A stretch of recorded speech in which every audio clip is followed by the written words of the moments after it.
Welcome to day 12. Yesterday we mapped out the hormonal blueprint. Today we're talking about the exact window where the blueprint is actually executed, your sleep. The corporate world has brainwashed you into believing that less sleep is a metric of success. Sleep when you're dead, right? The hustle never sleeps. That's a weak, uneducated standard. Sleep is not passive downtime. It's an active, high-level maintenance window where your brain flushes out toxins and your testicles produce testosterone. If your sleep is trash, your performance is trash, period. I'm a Special Warfare Combat Crewman, Senior Chief, retired.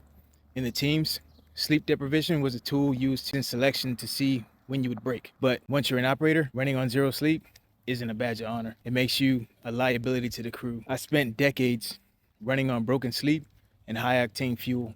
When I transitioned into the civilian world, I carried that same toxic mindset over, thinking I could outwork bad sleep, and it backfired completely. My memory slipped, my gut grew, and my energy tanked. I had to study the actual neurological architecture of human recovery. Through parallel performance, I teach 3-hour hero method where we treat sleep like a critical operational perimeter. So let's look at what actually happens inside your body when you close your eyes. We're looking for high quality sleep architecture, not just time spent in bed, right? The brainwash. During deep sleep, your brain cells literally shrink by 60%, allowing your cerebrospinal fluid to rush in and wash away metabolic waste. So if you cut your sleep short, you skip this rinse cycle. That's why you have executive fog at 2 p.m. 3 a.m. testosterone peak. Your endocrine system releases pulses of testosterone during REM sleep. If you are waking up constantly or sleeping under 6 hours, you disrupt the longest REM cycles that occur early in the morning. You're essentially cutting off your own supply. When we talk about the hunger hormones, one night of poor sleep drops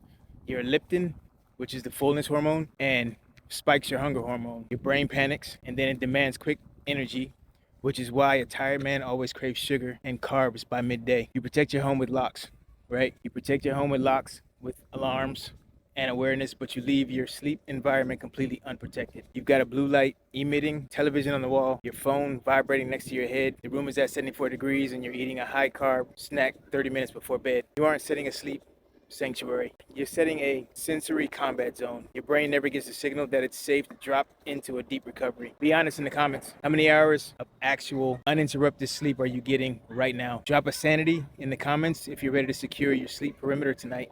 Hit the like button if you want to stop waiting and stop waking up exhausted. Here's how we secure the perimeter inside parallel performance. The 68-degree rule. Core body temperature must drop to initiate deep sleep. Set your thermostat between 65 and 68 degrees. Treat it like a mandatory operating temperature. The digital blackout. 10, 3, 1 formula. 10 hours before bed, no more caffeine. 3 hours before bed, no more food or alcohol. 1 hour before bed, no more screens. Turn your bedroom into a sensory void. The morning anchor.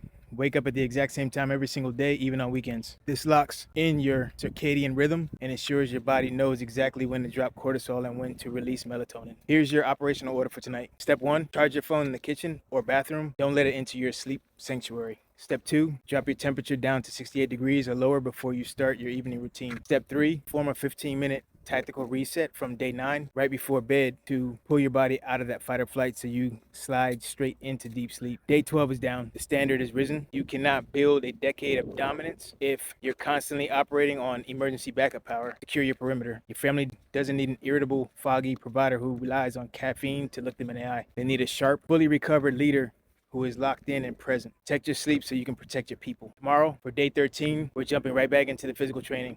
We're looking at a 30-minute AMRAT architecture. I'm going to show you exactly how to structure a short, high-density workout using the bike erg and wall balls to strip fat and maximize efficiency. I'm retired Special Warfare Combat Crewman Senior Chief. Subscribe and ring the bell. If you're ready to stop dragging your feet and start optimizing your performance, click the link below and book your strategy call. Let's execute out here.